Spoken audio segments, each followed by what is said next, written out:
Jawabannya, saudara tiri itu bukan termasuk mahram, jadi boleh dinikahi dan membatalkan wudhu jika bersentuhan dengan saudara tiri karena bukan mahram.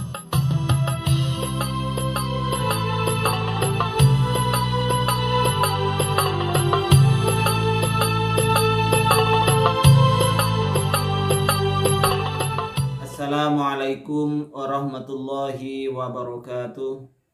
Alhamdulillah wassalatu wassalamu ala Rasulillah wa ala alihi wa sahbihi wa mawala, amma ba'du. Para pemirsa dimanapun berada, ada beberapa komentar baik di YouTube saya atau secara langsung bertanya ke WA saya mengenai masalah mahram. Di antara pertanyaannya itu adalah, apakah saudara tiri itu termasuk mahram? Jawabannya, saudara tiri itu bukan termasuk mahram, jadi boleh dinikahi dan membatalkan wudhu jika bersentuhan dengan saudara tiri karena bukan mahram. Mahram itu ada 3. Baik, saya jelaskan mahram. Mahram itu yang disebut mahram dulu. Yang disebut mahram itu adalah yang tidak membatalkan wudhu dan tidak boleh dinikahi. Jadi wanita yang tidak membatalkan ketika kita punya wudhu bersentuhan dengan wanita tersebut dan tidak boleh dinikahi atau haram dinikahi, ini namanya mahram. Dan yang haram dinikahi ini haramnya adalah mu'abbad selamanya, bukan karena sebab. Baik, mahram yang pertama adalah mahram nasab. Mahram karena ada hubungan darah. Yang pertama adalah al-ummu, ibu. Jadi ibu wa in alat ke atas terus sampai ke Sayyidatina Hawa. Jadi andaikan Siti Hawa itu masih hidup, kita laki-laki menyentuh beliau itu yang tidak batal untuk kita. Yang kedua yang termasuk mahram nasab adalah al-bintu atau anak perempuan. Terus ke bawah cucu, terus anaknya cucu, terus ke bawah. Ini juga anak ke bawah, ini juga termasuk mahram nasab. Yang ketiga adalah al-ukhtu, saudara perempuan. Jadi saudara perempuan kita ini termasuk mahram yang nasab. Jadi tidak batal untuk kita menyentuh saudara kita sendiri dan tidak boleh dinikahi. Yang keempat al-khalatu, bibi dari ibu. Misalnya ibu kita punya saudara perempuan, itu dalam bahasa Arabnya khala, bibi dari artinya saudara ibu.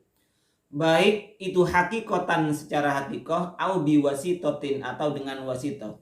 Secara hakikoh ya memang saudaranya ibu. Kalau secara wasitoh gimana?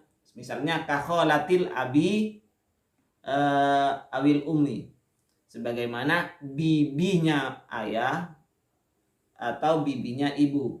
Bapak kita, ayah kita punya saudara, punya bibi yang dari ibunya, maka kita menyentuh bibinya ayah atau bibinya ibu juga tidak batal untuk kita dan tidak boleh menikahi. Jadi bibinya ayah atau bibinya ibu itu tidak boleh dinikahi. Ini secara wasitoh. Yang kelima al-ammah. Ammah ya bibi juga. Bibi berarti ini saudaranya ayah. Kalau cuman beda bahasa ya. Kalau kholah itu bibi dari ibu, artinya saudaranya ibu. Kalau ammah itu adalah bibi saudaranya paman, saudaranya ayah, saudara ayah. Jadi saudara perempuan ayah ini namanya ammah. Sama juga baik hakikoh atau biwasitotin. Bintul akhi, anak perempuan saudara kita, berarti kemenakan ya. Kemenakan itu berarti mahram dengan kita, keponakan itu adalah mahram dengan kita. Dan bukan hanya keponakan kita itu yang mahram, anak-anaknya juga termasuk mahram. Wa banatu auladihi, dan anak perempuan dari anak-anaknya saudara ini juga termasuk dalam kategori bintul akhi. Misalnya saudara kita tidak punya anak perempuan, saudara kita itu tidak punya anak perempuan, tapi punya anak laki-laki. Nah, punya laki-lakinya, anak laki-laki dari saudara kita ini punya anak perempuan. Kita ke cucu itu berarti kan ya. Kita ke anaknya atau cucunya saudara kita yang perempuan itu adalah tidak membatalkan wudhu, termasuk mahram. Jadi contoh, banatu auladihi, saudara kita, saya punya saudara. Kemudian saudara saya itu punya anak laki-laki. Kalau anak perempuan jelas ini namanya bintul ahi kan. Ini laki-laki. Nah, tapi anak saudara saya yang laki-laki ini punya anak perempuan. Nah, saya terhadap anak perempuan itu tidak membatalkan wudhu. Yang ketujuh adalah bintul ukhti, anak perempuan dari saudara perempuan, juga sama dengan yang bintul ahi. Bukan hanya anak perempuan saudara, bukan hanya anak perempuan saudara saya, keponakan, tetapi cucunya saudara perempuan saya yang perempuan itu juga termasuk mahram. Jadi secara garis besar dari nasab itu ibu, anak perempuan, saudara perempuan, bibi dari ibu, bibi dari ayah, terus anak perempuan dari saudara laki-laki, anak perempuan dari saudara perempuan, ini yang termasuk mahram nasab. Sama halnya dengan mahram nasab adalah mahram dengan susuan yang dikenal dengan istilah rodok ya.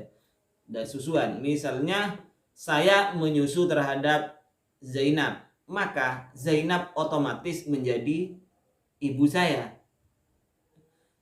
Anaknya Zainab otomatis itu menjadi saudara saya. Saudaranya Zainab otomatis menjadi bibi saya. Sama jadi yang diharamkan dalam nasab juga diharamkan dalam masalah bab rodok dalam susuan ini, dengan syarat-syarat harus tidak lebih dari 2 tahun ya. Kecuali Imam Syekh Albani itu dari Wahabi mengatakan boleh ya. Boleh walaupun sudah besar, misalnya punya sekretaris perempuan, kemudian agar kita itu tidak agar kita tidak haram sekantor satu ruangan dengan sekretaris kita itu, maka kita boleh menyusu kepada sekretaris itu biar kita menjadi mahram, otomatis dia menjadi ibunya. Cuman saya tidak kalau ini diterapkan nggak dapat dibayangkan bagaimana itu caranya. Nah, yang ketiga adalah mahram dengan musaharah, dengan sebab mertua. Siapa saja itu? Ini ada 4. Yang pertama adalah ummuz zaujah, ibu dari istri kita. Jadi ibu dari istri kita, baik secara nasab atau secara rodok, ini menjadi mahram bagi kita. Baik si istri itu sudah didukhul atau tidak, binafsil akdi, dengan akad saja tanpa melihat apakah si istri sudah dijima atau tidak oleh kita, itu didukhul atau tidak, maka otomatis ibu dari istri ini sudah menjadi mahram, baik dengan nasab atau dengan rodok. Yang kedua adalah ar-rabibah, anak tiri, tapi dengan syarat anak tiri ini bisa bermahram dengan kita asalkan ibunya sudah didukhul. Yang ketiga adalah zaujatul ab, istri dari ayah kita. Wa in ala, ke atas terus, istri kakek begitu ke atas. Yang keempat adalah zaujatul ibni, anak dari istri dari anak kita. Saya punya anak laki-laki, istrinya itu termasuk mahram dengan kita, mahram muzaharah dengan kita. Baik, jadi tidak ada, kalau kembali lagi ke pertanyaan bagaimana jika saudara tiri, nah, maka saudara tiri itu tidak termasuk mahram muzaharah, tidak masuk mahram nasab, ataupun tidak masuk mahram rodok. Jadi tetap membatalkan wudhu dan boleh dinikahi oleh kita ya. Nah, demikian yang bisa saya jelaskan, mudah-mudahan bermanfaat. Wallahu a'lam bishawab. Hadanallahu wa iyyakum. Assalamualaikum warahmatullahi wabarakatuh.